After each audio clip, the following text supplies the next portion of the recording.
네, 여기는 다시 데이터 M입니다. 국정 안정이냐 정부 견제냐 이번 선거에서 추가 어느 쪽으로 기울까요? 보통은 선거가 언제 치러지느냐에 따라서 다릅니다. 지난 7번 치러진 지방선거를 대통령 임기에 따라서 언제 치러졌는지 한번 확인을 해봤습니다.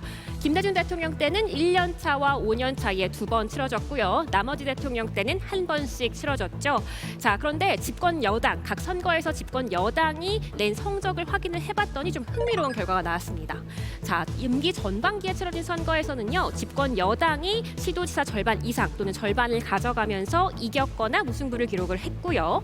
후반기에 치러진 선거에서는 모두 졌습니다.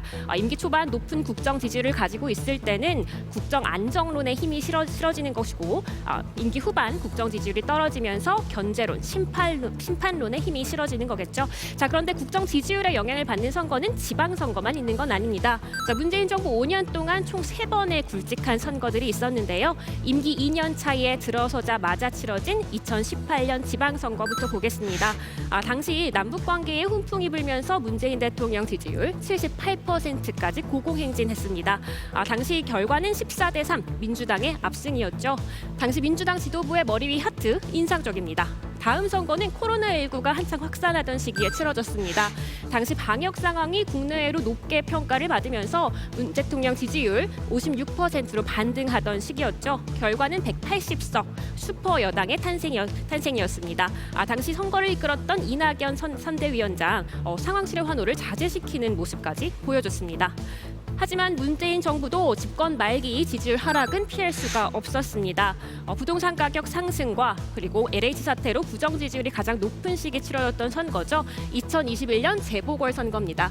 당시에 민주당 서울시장 선거와 부산시장 선거에서 완패를 했죠. 앞에 봤던 사진들과는 분위기 조금 다릅니다. 민주당 지도부 선거 결과에 책임을 지고 사퇴했습니다. 자, 이렇게 여당 선거 성적과 국정 지지율과의 관계 윤석열 정부에서도 이어갈까요? 확인해 보겠습니다.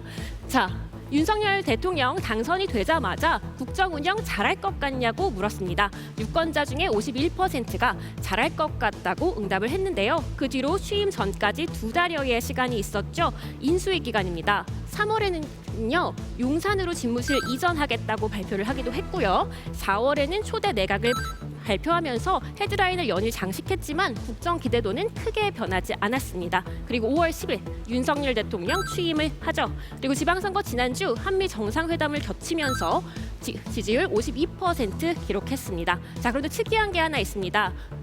잘하고 있다는 파란색 선은 거의 변함이 없는데요. 그 아래에 있는 빨간색 선, 잘 못하고 있다는 부정 지지율은 최근 39%까지 떨어졌죠. 자, 보통은 잘하고 있다, 잘 못하고 있다 합치면 100에 가까워야 하는데 100에서 점점 멀어진 겁니다. 그 비밀은요, 이 그래프에는 나타나진 않지만 윤석열 정부 잘하고 있냐는 물음에 잘 모르겠다는 유권자들이 늘어나고 있는 겁니다. 자, 그럼 윤석열 정부에 대한 평가 이번 지방선거에 어떤 영향을 미칠까요? 잠시 뒤 확인하시죠. 지금까지 데이터 M이었습니다.